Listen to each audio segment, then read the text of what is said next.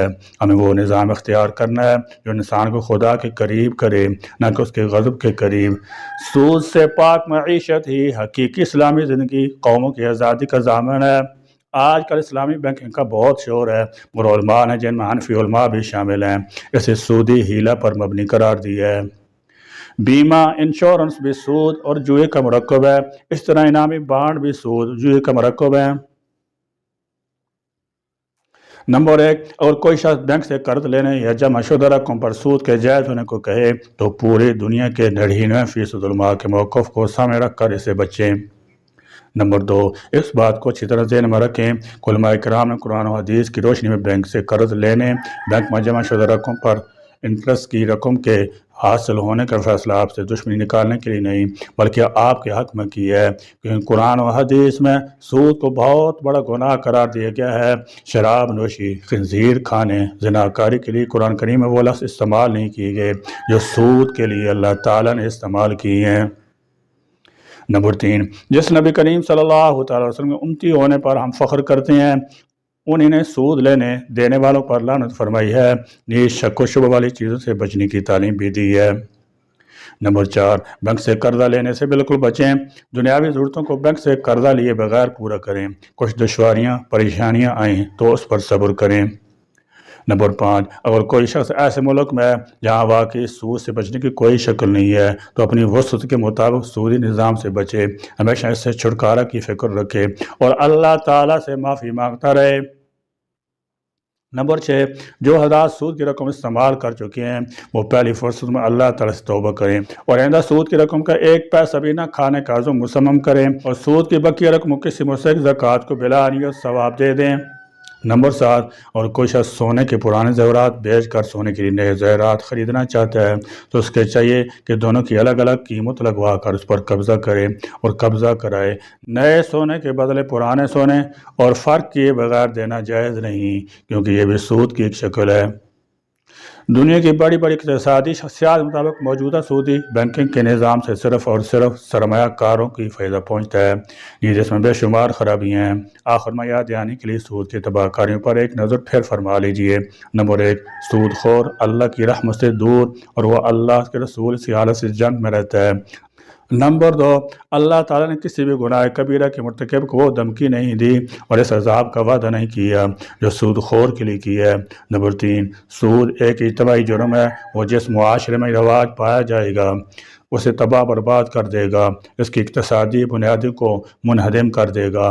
اس لیے ہم دیکھتے ہیں کہ جن غریب ممالک نے عالمی بینکوں سے قرض لیا ہے وہ سود در سود ادا کرتے کرتے تباہ ہو گئے ہیں، لیکن قرض بدستور برقرار ہے۔